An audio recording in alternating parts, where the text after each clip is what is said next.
وظائف کے لیے وظائف الصالحین آفیشیل کو سبسکرائب کریں۔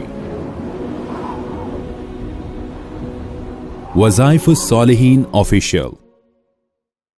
وَأَنَّ عَذَابِي هُوَ الْعَذَابُ الْأَلِيمُ صدق اللہ العظیم۔ اللہ رب العزت نے اپنی مغفرت کا یہاں اعلان فرمایا اور گویا کہ ہمیں ایک طریقہ اور سلیقہ سمجھا دیا۔ اگر ہم یہ چاہتے ہیں کہ اللہ تبارک و تعالی ہمارے گناہوں کو معاف کرے، ہماری دعاؤں کو مستجاب بنائے، یعنی دعائیں قبول ہونا شروع ہو جائیں۔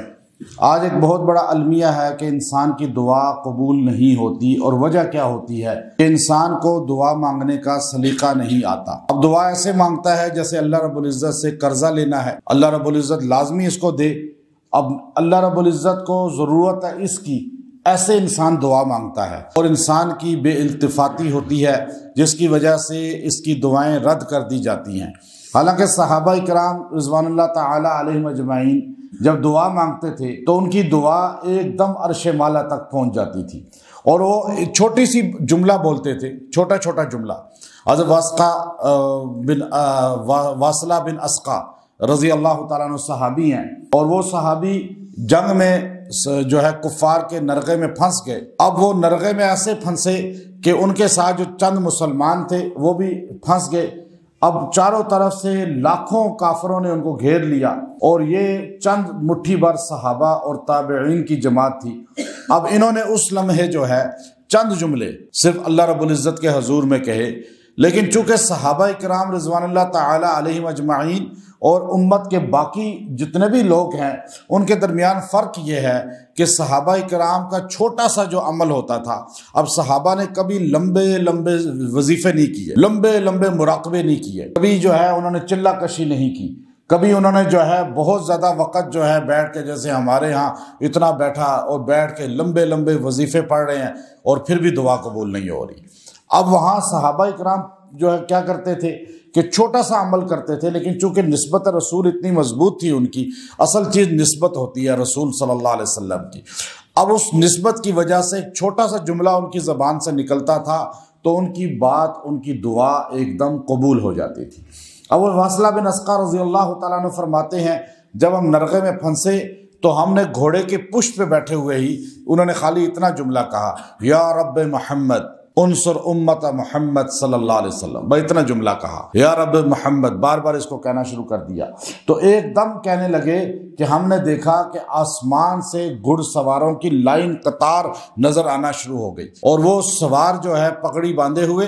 نیزے ان کے ہاتھوں میں تھے، اور یہ جملہ کہہ رہے تھے، اے محمد صلی اللہ علیہ وسلم کی امت، محمد کے رب صلی اللہ علیہ وسلم نے، محمد کے رب نے آپ کی مدد کے لیے ہمیں بھیج دیا۔ اب ایک دم جو ہے فرشتوں کی جماعت نظر آنا شروع ہو گئی، اور ایک دم اللہ کی مدد نظر آ گئی۔ اب یہ ایسے جملے، یہ اللہ رب العزت قرآن پاک میں بکھرے ہوئے ہیں جن کو اگر انسان پڑھے تو انسان کی دعا قبول ہو جاتی ہے۔ ان میں یہاں بھی یہ جملہ موجود ہے، آیت موجود ہے، اس میں اللہ رب العزت ارشاد فرماتے ہیں نبی، یعنی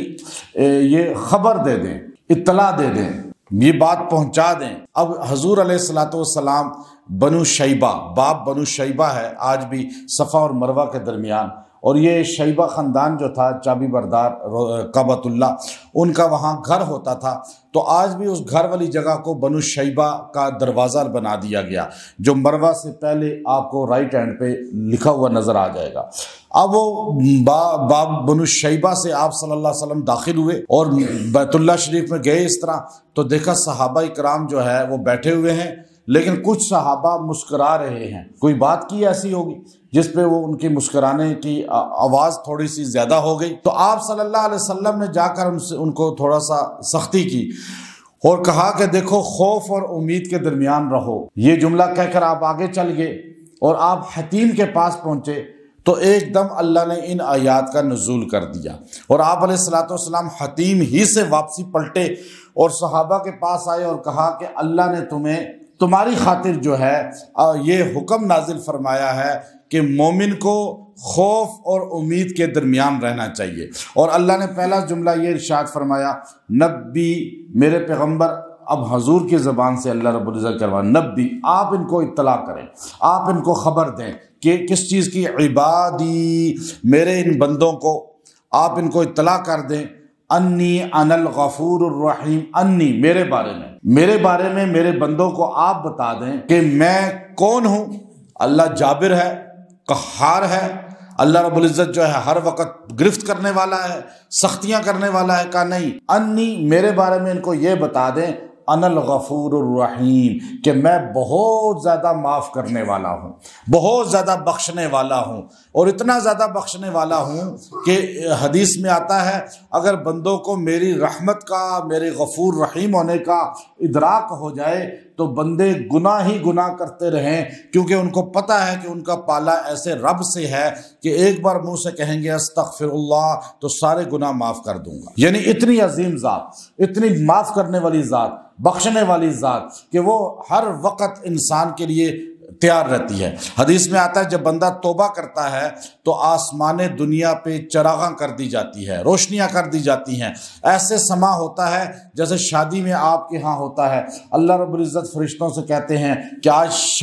جو ہے ہر چراغاں کر دو، ہر طرف جو ہے روشنیاں کر دو کہ آج میرے بندے نے میرے ساتھ صلح کر لی۔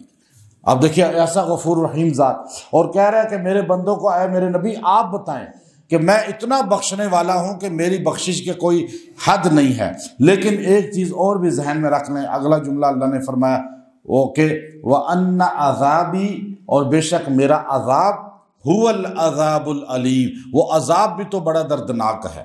یعنی اب فرمایا کہ اب حدیث میں ہے جیسا کہ پہلے فرمایا کہ اگر میرے بندوں کو میرے غفور رحیم ہونے کا پتہ چل جائے تو یہ گناہ ہی گناہ کرتے رہیں اور ان کو پتہ ہو کہ ان کا رب ان کو معاف کر دے گا۔ لیکن دوسری جگہ فرمایا اگر ان کو میرے عذاب کا ادراک ہو جائے تو ایک لمحے کے لیے خطا نہ کریں، کیونکہ میرا عذاب بہت دردناک ہے، بہت سخت ہے۔ اب یہاں اللہ نے وَأَنَّ عَذَابِي، اور بے شک میرا عذاب، هُوَ الْعَذَاب، وہ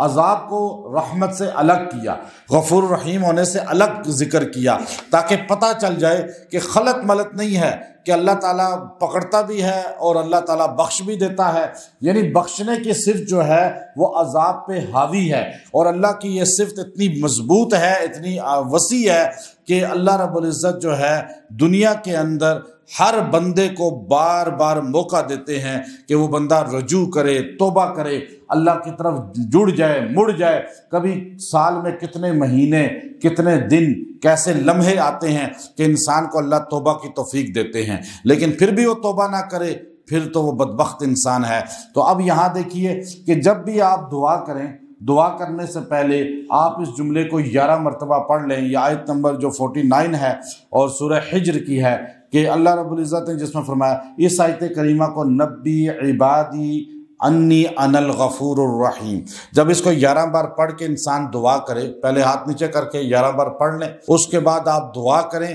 اللہ آپ کی دعا کو بھی قبول فرمائے گا اور گناہوں کو بھی بخش دے گا، چونکہ دعا جو رد ہوتی ہے وہ انسان کے بدعملیوں کی وجہ سے ہوتی ہے۔ جب انسان ایک اللہ کی ذات کو اس کی رحمت اور غفور رحیم صفت کے ذریعے یاد کرتا ہے تو اللہ تبارک و تعالی جو ہے اس کے گناہوں کو معاف فرما دیتے ہیں۔ وآخر دعوانا الحمد للہ رب العالمین۔